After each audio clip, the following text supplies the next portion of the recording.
एक कि आपने अपने हकूक के लिए आपने सब ने पुरअमन एहतजाज की मेरे साथ तैयारी करनी है। अगर हम कोरोना के दौरान हम लोगों को पैसे दे सकते थे, हमें पता था निचले तबके को मुश्किल में है, अगर हम 1.5 करोड़ खानदान को 12,000 रुपए दे सकते थे, तो इस मुश्किल वक्त में जब हर चीज महंगी हो गई है, ये इस हुकूमत की भी जिम्मेदारी है कि ये इसी तरह निचले तबके को, निचले खानदानों को पैसे दे, 12,000 दे जिस तरह हम देते थे, ताकि लोगों के ऊपर बोझ कम हो। और दूसरी चीज मेरी आखिरी चीज सुन लो, अब आखिरी बात सुनो।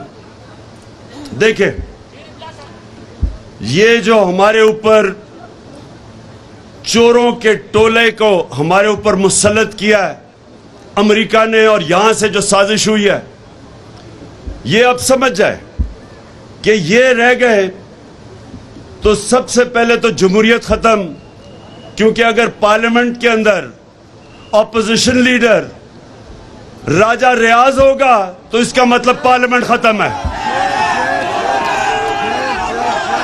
जो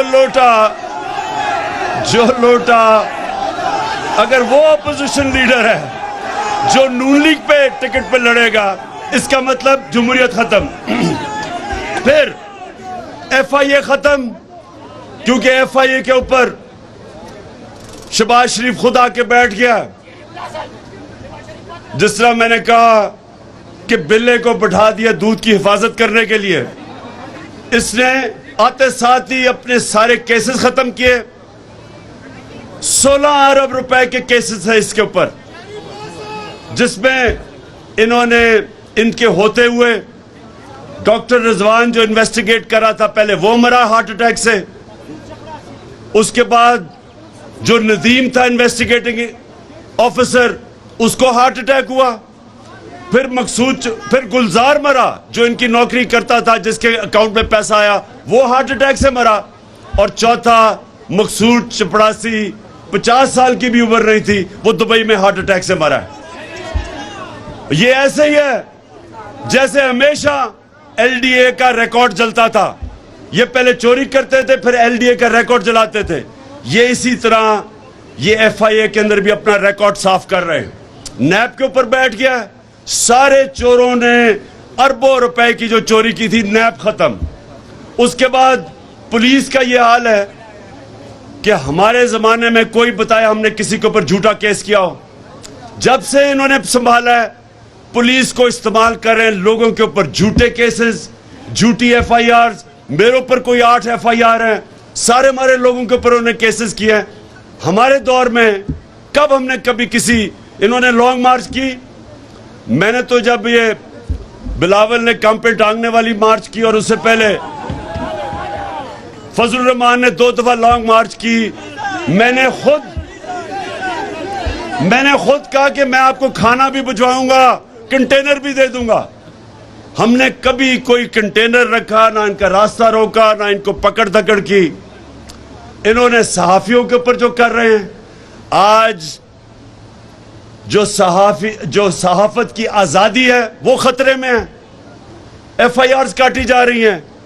वो सहाफी जो सच बोलते हैं उनको भगाया हुआ है, उनकी नौकरियां खत्म की जा रही हैं। हमारे जमाने में हम फेक न्यूज की बात करते थे, यहां ये मुंह बंद कर रहे हैं सहाफत का। फिर मीडिया हाउसेस को पैगाम जा रहे हैं कि तहरीक इंसाफ की कवरेज ना करो। और फिर जो ब्यूरोक्रेसी है उसमें करप्ट लोगों को ऊपर लेके आ रहे हैं। तो ये जब से इख्तिदार में आए हैं, ये सारे पाकिस्तान का निजाम तबाह कर रहे हैं, इंसाफ का निजाम तबाह कर रहे हैं।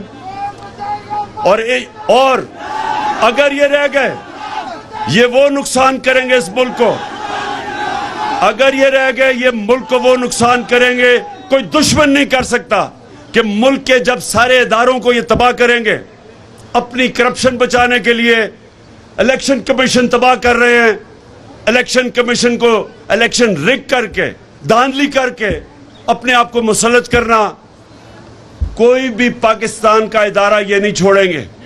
और मुल्क जब तबाह होता है, सिर्फ यही नहीं होता कि उसके पैसे चोरी होते, जब इदारे तबाह होते मुल्क तबाह हो जाता है। तो मजदूरों तैयार हो जाओ, मैं आपको कॉल दूंगा और इंशाअल्लाह पाकिस्तान की तारीख का सबसे बड़ा एहतजाज करेंगे इनके खिलाफ।